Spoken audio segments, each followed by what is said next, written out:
In this example, we're presented with some data which is already presented in the form of a graph, a table, and a linear relationship which models the graph.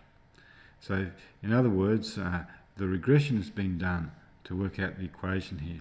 And what we have to do is we have to make some predictions from the graph and from the equation, and then talk about and discuss the reliability of what we've come up with.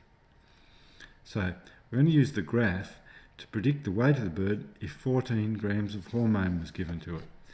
So the graph is showing the weights of chickens with different amounts of hormones. It's got a rather awkward axis here. Each square is equal to 3 units. So if you want to have 14, you kind of have to divide that up into 3. Go up to the graph and go along to your axis. And using the graph, I come up with, for question number A, about 2.3 kilograms. Give it 14 grams of hormone, and you'll get a 2.3 kilogram chicken when it grows to be an adult. Now we have to convert the result using an equation. So we're going to use the equation. The weight is equal to 0.068 times the amount of hormone plus 1.375. Now we're going to do this when the amount of hormone is 14. So W equals 0.068 times 14 plus 1.375. Now it's not very hard here to work this out.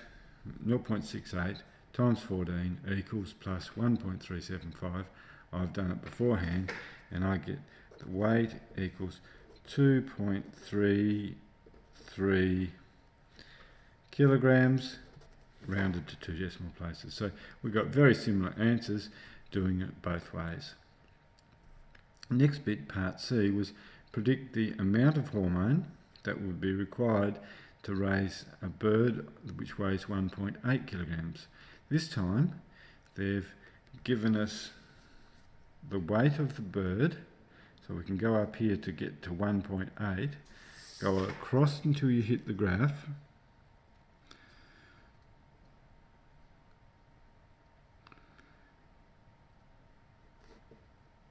and then go down until you hit the axis,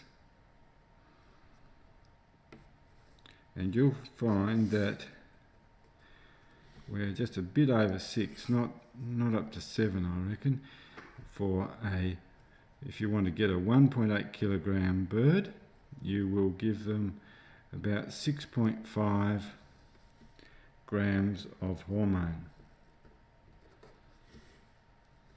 Now we need to confirm that result using our equation. So you write down the equation again.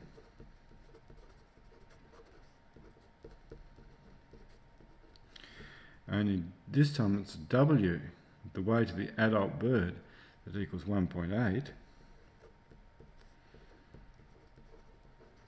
We have to work out what H is to make this equation hold true. In other words, we need to shuffle the equation round until we get H equals something.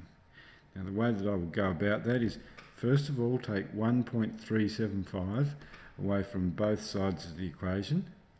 That means 0.425 equals 0.068H. Then if you were to divide both sides by 0.068,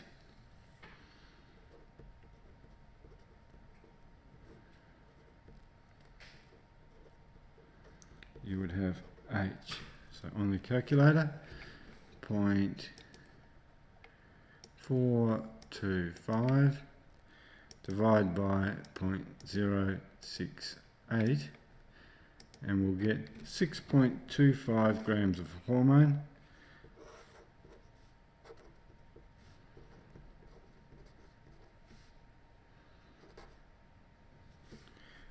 And we'll give you that 1.8 kilogram bird.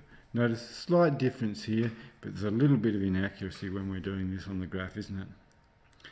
The last, next question says, use the graph to predict the weight of the bird if it was given 22 grams of hormone. Now, if you look at the graph, you'll see that it doesn't go up to 22. So what we need to do is we need to extend our graph a bit further. It goes up to 21, and these are going up 3 at a time, aren't they? So that next square is actually going to be 24, and 22 will be about there, dividing that up into 3s. So we don't have to go up much further, but we have to make our graph a bit longer. This is called extrapolating your graph.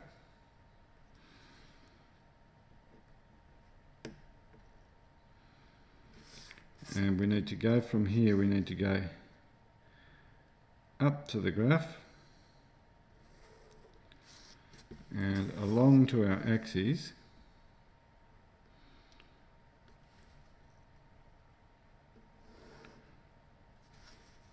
Oh, it didn't go straight.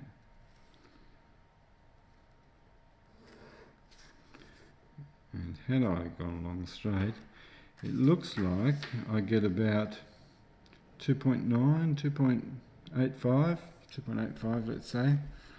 So the weight of the adult bird is 2.85 kilograms. Confirm it by using our equation. So, oops, let me just move up a little bit now, will I? So, using our equation, we're going to say, we know that the equation looks like this.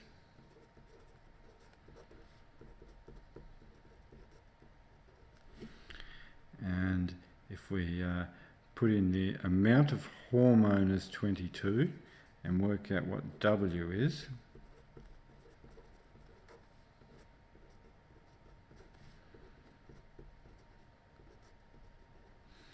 and I have actually done this before, and it works out to be 2.87 kilograms. If you give 22 grams of hormone, you'll get out a bird which weighs 2.87 kilograms.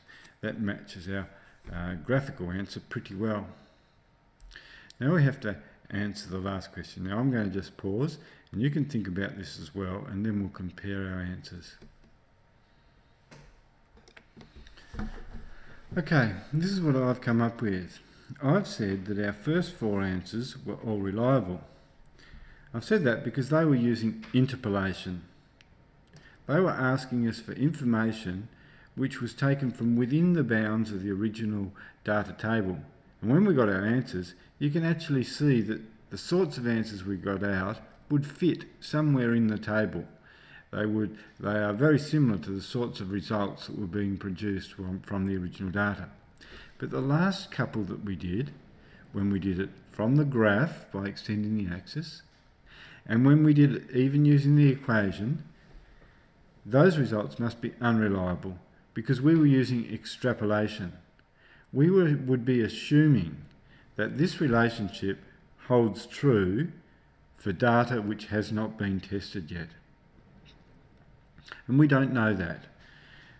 We've got no idea what happens when you give 22 grams of hormone to the bird, because the biggest amount that was given was 18. And it might be, it might hold true. You might find it holds true, but it might be that if you end up giving too much hormone, it's counterproductive and it doesn't produce larger birds at all. It might produce smaller ones. It may even kill the birds. So you cannot assume that a relationship will hold true for values which haven't been tested.